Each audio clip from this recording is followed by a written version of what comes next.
शर्मनाक बयान हो सकता है और उस व्यक्ति को अवार्ड, पद्मश्री अवार्ड, इससे भी उस पर देशद्रोह का मुकदमा होना चाहिए। इससे भी क्यों नहीं हो रहा है मुकदमा? क्यों नहीं हो रहा है? वजह क्या है? बात क्या है कि जो शासक हैं वो बेईमान पैदा हो गए। तो उनकी ट्वीट आपके खिलाफ होता है? हाँ, बेईमान पैदा हो गए जो शासक है। कंगना रनौत को तो एक सरकार की चमचागिरी करने का, सरकार की खुली सपोर्ट करने का उसे इनाम मिला है। इस सरकार में नैतिकता, सरकार नाम, संवैधानिक नाम की चीज़ नहीं है। अगर यही अवार्ड मिलता तो सोनू सूद को मिलना चाहिए था, जिसने करोड़ों रुपया, अरबों रुपया खर्च करके तमाम लोगों की जान बचा दी, तमाम लोगों को हवाई जहाज तक में बैठे घर पहुंचा दिया। ये सरकार को जो काम करता है उसके खिलाफ है। ना तो ये जानते हैं, ना ये मानते हैं। इनकी ये कमी है कि देश की अर्थव्यवस्था चलानी नहीं जानती, लेकिन किसी अर्थशास्त्री की मानती नहीं। ये तो नाव में बैठ गए हैं, नाव चलानी जानते नहीं है। नाव झटका खा के कभी उस किनारे पे लग रही है, कभी उस किनारे पे लग रही है। अब के आने वाले समय में जनता इन्हें किनारे पे लगा दी। ये सिगरी जिम्मेदारी देश के प्रधानमंत्री की है। प्रधानमंत्री एक राजा बड़ा होता है, उसे सोचना चाहिए, अपना मन बड़ा करना चाहिए और किसानों की मांगों को मानना चाहिए।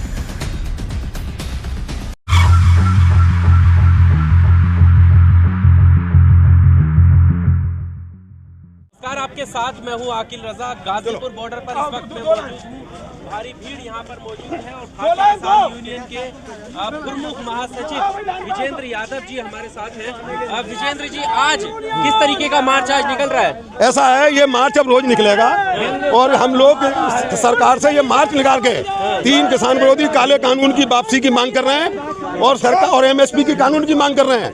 अब तक हमारे 750 किसान शहीद हो चुके हैं, लेकिन इस अहंकारी सरकार ने अभी किसानों पर शोक भी नहीं किया। हम लोग माने नहीं आए कुछ। हम इस सरकार से मांग करते हैं 3 किसान विरोधी काले कानून वापस ले, MSP को कानूनी दर्जा दे और किसानों को बाइज्जत घर भेजे। 22 तारीख में हमारी महापंचायत है लखनऊ, उसमें इनके विरोध का ऐलान किया जाएगा। 26 तारीख में हमें 26 तारीख में 1 साल हो रहा है यहाँ, उस दिन यह कार्यक्रम होगा। उसके बाद 29 तारीख से हमारा संयुक्त मोर्चा तय कर रहा है। हमारे 1000 आदमी, 500 आदमी एक बॉर्डर से संसद मार्च में जाएंगे ट्रैक्टरों के साथ। आपकी लास्ट मुलाकात जनवरी में हुई थी और उसके बाद से खुद राकेश टिकैत जी ट्वीट करके जानकारी दे रहे हैं 750 किसान जो है शहीद हो चुके हैं। इसकी जिम्मेदारी कौन लेगा? लगातार यहाँ पर आपके पीछे इतने सारे लोग हैं, कैसे सोल्यूशन का रास्ता निकलेगा?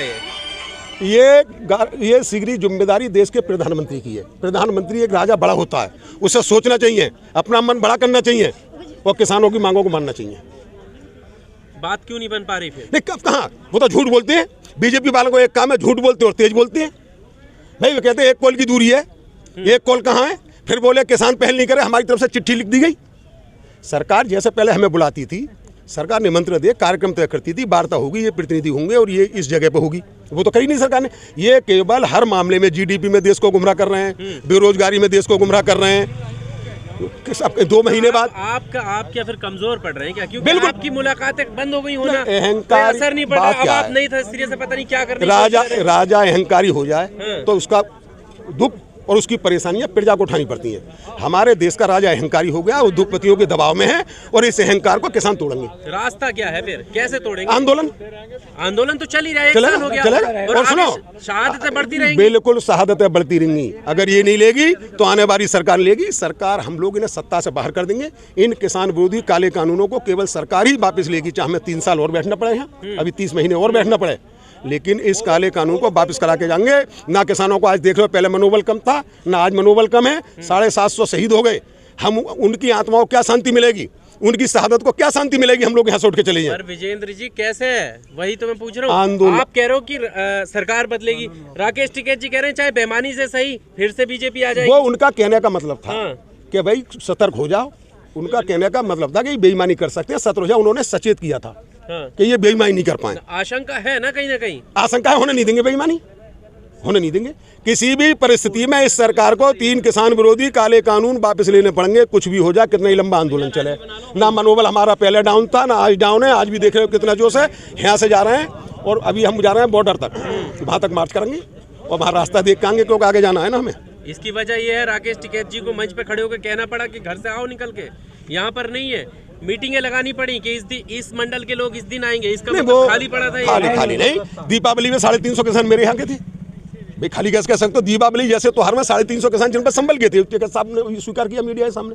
शुरुआती दौर में आपने देखा था यहाँ पर क्या स्थिति थी? बात ये है कि जब लंबा आंदोलन चलता है, पब्लिक टिकैत साहब चाहे 1 करोड़ बुला लें आज ही, अगर टिकैत साहब का आह्वान हो जाए जगह नहीं मिलेगी। लेकिन हमें व्यवस्थाएं भी करनी है। उन्हें खाना भी देना है। यही चलते चलते बात करते हैं, यही चीज तो दिखा रहे हैं, मेन स्ट्रीम मीडिया आपको दिखा रही है कि देखो आंदोलन खाली हो गया है। साइड में चल लो, साइड में जी, यही ये जो आपकी यहाँ पर लगे हुए हैं टेंट, इन खाली टेंटों को मीडिया दिखा रहा है। अरे यार अरे उनको कोई खाली टेंट नहीं है, आज देख लो कौन सा खाली टेंट है, कोई खाली टेंट नहीं है, सब टेंट भरे हुए चलाते हैं एक तरफ अपनी नहीं। तस्वीरें देखो एक चलाते सुनो, हैं। शुरू में आंदोलन था, लोगों में जोश था, एक रणनीति के तहत हमने आदमी कम करे हैं, आदमी हम पे कम नहीं है, एक रणनीति के तहत कम है, बाकी हम बीच बीच में सरकार को दिखा देते हैं। 5 सितंबर में हमने मुजफ्फरनगर दिखा दिया, 5 सितंबर में मुजफ्फरनगर दिखा दिया, आपके साथ जो लोग हैं अब 22 में हम दिखा देंगे लखनऊ में। किसान हम पे कम नहीं है, एक रणनीति के तहत हमें उनकी व्यवस्थाएं भी करनी है। हमें जब शुरू में ही नहीं पता था इतना लंबा आंदोलन चलेगा, उस हिसाब से हमने आदमी बहुत ज्यादा रखे। जब हमें लग रहा है आंदोलन लंबा चलेगा, सरकार अपनी रणनीति पर काम करी, हम अपनी कर रहे हैं। अब क्या रणनीति है? रणनीति जो आंदोलन चलाएंगे, इसी तरह चलाते रहेंगे, सरकार जब चाहे तो हम आपको ताकत दिखाते रहेंगे। चलो, आपके साथ जो लोग हैं वो कहाँ के हैं, कहाँ से? ये कई जनपदों के हैं, संभल के हैं, मुरादाबाद के हैं, बिजनौर के हैं। 26 में और 29 का जो प्रोग्राम है, ये 26 को 1 साल हो रहा है, 1 साल हो रहा है। 26 में है महापंचायत होगी, पहले 22 में होगी, वर्षगांठ मनाएंगे और अपने शहादत जिन किसानों की गई है उन्हें याद करेंगे। एक कंगना रनौत का नाम आपने सुना? कंगना ऐसा है, कंगना रनौत को तो सरकार की चमचागिरी करने का, सरकार की खुली सपोर्ट करने का उसे इनाम मिला है।